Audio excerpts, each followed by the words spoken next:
Erik Ten Hag, the man to bring United back? Since the retirement of Sir Alex Ferguson back in 2013, Manchester United has not been the same. The club is struggling to compete for the Premier League title, let alone lift it. 10 years have passed and Manchester United succeeded in only lifting one Carabao Cup, one FA Cup, and one UEFA Europa League title, which is not enough for a club of United's magnitude. After a disastrous season under David Moyes, unpleasant 2 years with Van Gaal, a controversial period with the special one, Jose Mourinho, and a failing experiment with Ole Gunnar Solskjaer, the club decided to bring one of the most exciting and promising coaches in Europe, Erik Ten Hag. Known for his 4-2-3-1 formation with a combination of possession and pressing playstyle, Manchester United fans expect their club to at least start entertaining them. So, will the Dutchman be the one to help United rise back to glory, or will it be the same repeated cycle the club has known in the past 10 years? The 2021-2022 season was nothing but a disaster for Manchester United. After finishing second in the prior year in the recruitment of Jadon Sancho, Rafael Varane, and club legend Cristiano Ronaldo, fans' expectations were high as United was considered a serious title challenger. However, the season turned out to be catastrophic, resulting in the sacking of Ole Gunnar Solskjaer on 22 November 2021 after a series of embarrassing results. The club had the opportunity to bring in Antonio Conte to salvage what remained of the season. Despite the Italian eagerness to manage the Red Devils, the board decided to write the season off by assigning Michael Carrick as a caretaker before bringing in Ralf Rangnick as an interim coach. This obviously did not turn out to be a good idea, as United finished the season 6th in the table and crashed out from the Champions League against Atletico Madrid in the round 16. Manchester United waited until April of 2022 to reach an agreement with Erik Ten Hag, and the fans' reaction was more than positive as everyone was excited about the Dutchman's style of play and philosophy. Many expected Ten Hag to come in guns blazing, selling players who downed arms during the last season and benching those who underperformed. However, it seemed that the new manager decided to give everyone a new chance.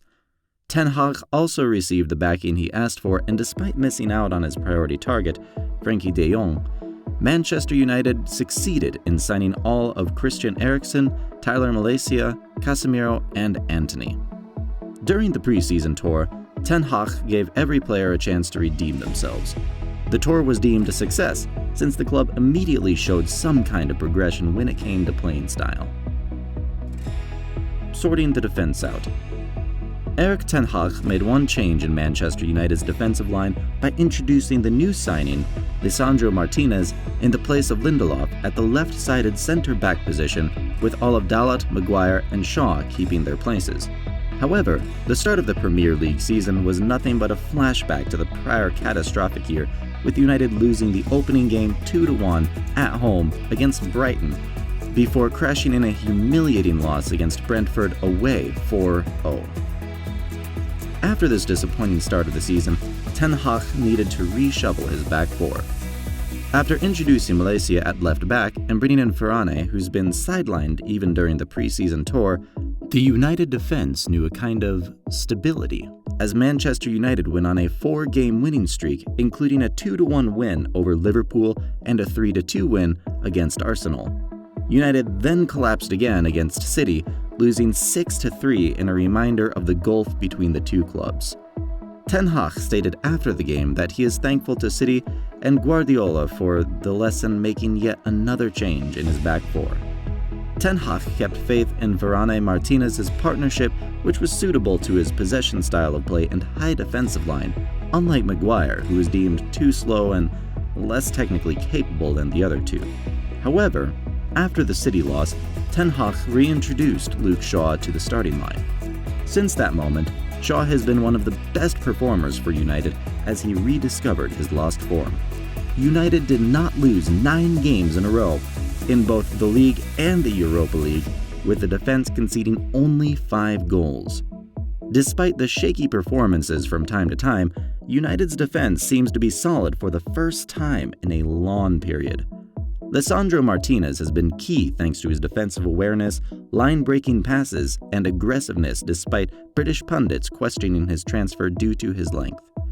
Varane's athleticism and high game IQ have also been crucial to the defense's stability. The rediscovery of Shaw's form and the trust put in Diogo Dalot also have been positive, as both of them are considered the best performers for United. Finding the midfield solution. Erik Ten Hag's priority during last summer's transfer market was to bring in a midfielder who can offer more protection to United's leaky defense and act as a link between the backline and midfield. After an unsuccessful long chase of Frenkie de Jong, United got the signature of Real Madrid's number 6, Casemiro. The defensive balance and compactness noticed in United's backline were not only limited to the 4 players in defense, as Casemiro has played a huge role in covering for the whole defensive line, and also in linking play through his progressive passing, which was an unknown trait to United fans. An interesting statistic that may not be true after the Bournemouth game is that United are yet to concede a single goal with the ex-Real Madrid duo, Varane and Casemiro, on the pitch.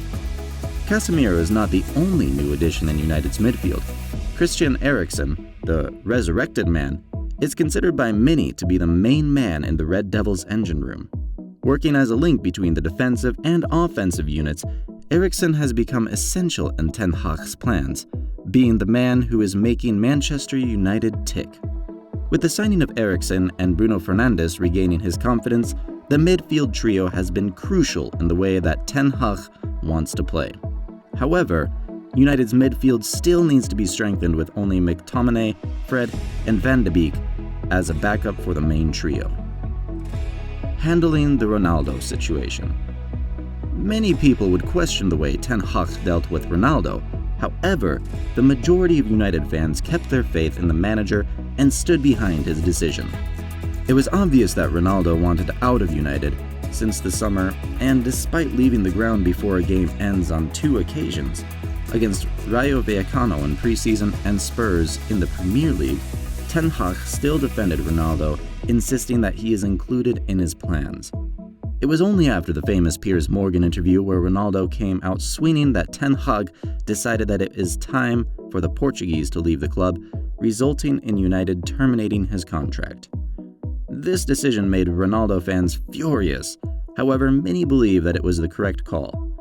The downside of this is that it left United with Martial as the only number 9 in the squad, and after losing Cody Gakpo to Liverpool, it seems that the hunt for a new striker might be delayed until next summer.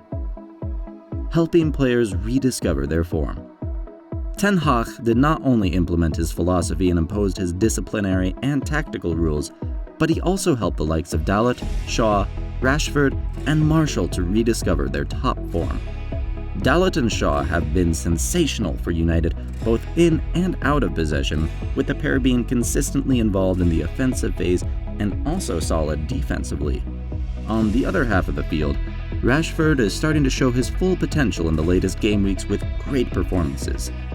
Martial has also been improving under Ten Hag, despite being sidelined due to injury, but he still managed to have 7 goal contributions in only 10 appearances in all competitions.